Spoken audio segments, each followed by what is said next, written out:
Trump's Gaza Board of Peace promises Tony Blair yet another payday.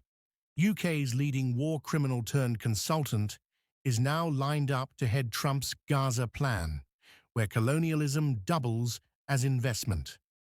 Just when you thought prospects for the future of the Gaza Strip could not get any bleaker, United States President Donald Trump has unveiled his 20-point peace plan for the Palestinian territory, starring himself as the chair of a board of peace that will serve as a transitional government in the enclave. This from the man who has been actively aiding and abetting Israel's genocide of Palestinians since January, when he took over the U.S. presidency from former honorary genocidaire Joe Biden. But that is not all. Also on board for the Board of Peace is former British Prime Minister Tony Blair, who will reportedly play a significant governing role in Gaza's proposed makeover. To be sure, importing a Sir Tony Blair from the United Kingdom to oversee an enclave of Palestinians smacks rather hard of colonialism in a region that is already quite familiar with the phenomenon.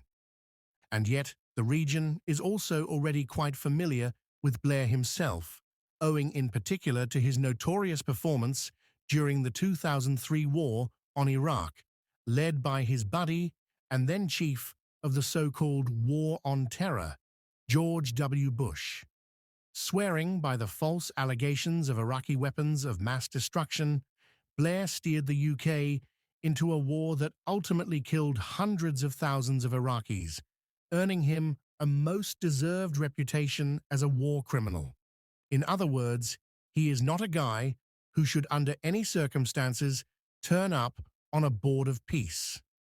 And while Bush would subsequently retire to a quiet life of painting dogs and portraits of Russian President Vladimir Putin, Blair continued to make a name for himself as the man the Middle East just cannot get rid of, and to make a pretty penny while at it. After resigning as Prime Minister in 2007, Blair was immediately reincarnated as Middle East envoy for the Quartet of International Powers, representing the US, the European Union, Russia, and the United Nations, that is ostensibly forever striving to resolve the Israel-Palestine issue. In this case, too, the appointment of an envoy with close relations to Israel, the unquestionable aggressor to the conflict, pretty much obviated any advancement in the direction of peace.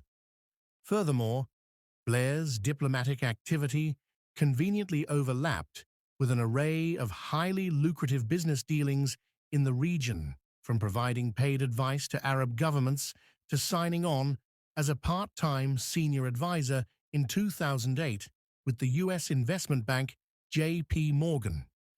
For the latter post, Blair was said to be compensated in excess of $1 million per year.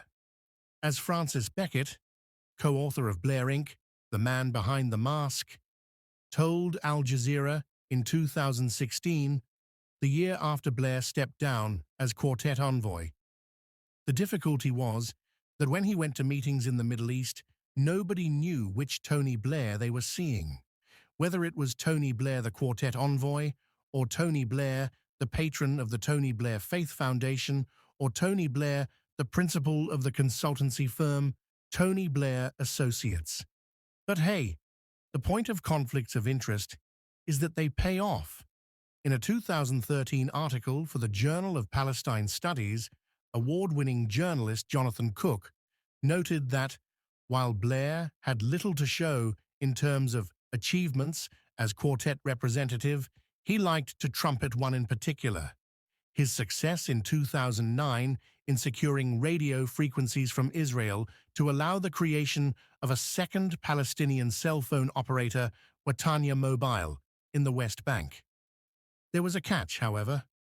As Cook details, Israel released the frequencies in exchange for an agreement from the Palestinian leadership to drop the issue at the UN of Israeli war crimes committed during Operation Cast Lead in Gaza, which was launched in December 2008 and killed some 1,400 Palestinians in a matter of 22 days.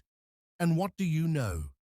Blair had private business interests in negotiating the deal, and it so happened that not only Watanya but also J.P. Morgan stood to profit massively from the opening up of the West Bank's airwaves.